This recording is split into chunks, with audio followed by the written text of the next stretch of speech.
This is Catherine Dubberly, the Answer Lady. I'm going to show you how to do some finishing on your knits with crochet stitches.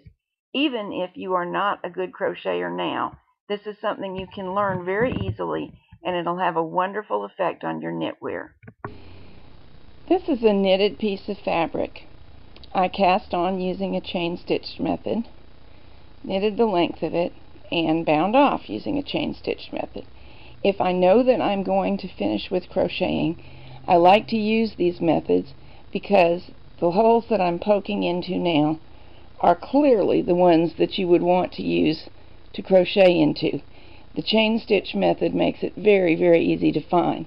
If you'll notice what I'm looking at, actually this is a stitch, and this is a hole between the stitch and the next stitch. Here's the next stitch. Here's the hole. Now, it is possible to work into some other kind of cast on or bind off, but this one is super easy. Along the edges, there are choices. Mine is to work next to the first column of stitches where I just showed you. Some people prefer, and you might for some reasons prefer, to work into one strand only.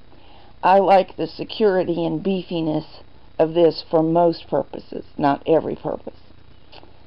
In general, you're going to work one stitch of crocheting for every stitch of knitting for 3 to 4 stitches, and then decrease by 1, which I will show you in another video, because crochet stitches are a little bit wider than knit stitches. They are definitely wider than a knit stitch is long. So we normally start out by trying to crochet into every other row. If I used that one, I'd skip that one and use this one and see how that does. If it's not just right, we either use decreases or every so often go into every third row instead. But that's a starting place.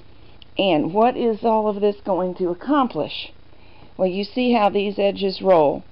The sides roll towards the purl side, the top and bottom roll towards the knit side, although not as much in this particular fabric as in some, but you can still see it. On this sweater, I originally allowed the edges to roll, and I've left the neckline edge doing it. Because it's cotton, it's not very much of a roll, and it can be pleasing. I wore the sweater and enjoyed it, but I decided I'd like a little bit sharper of a look, so I single crocheted around the armholes. There's a nice thing about doing that. It also means that you can adjust the underarm area to make it completely gap-free and cover whatever garments you wear underneath it. Then for the hem, I just thought I would like to get fancy, and I worked in this little scallop trim. So now there is 0 roll, a very neat look, and a very sharp finished look, and that's what the purpose is.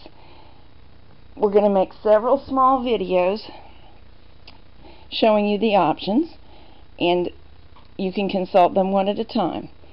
If you think that you could never in a million years do this because you are not a crocheter, you're probably wrong.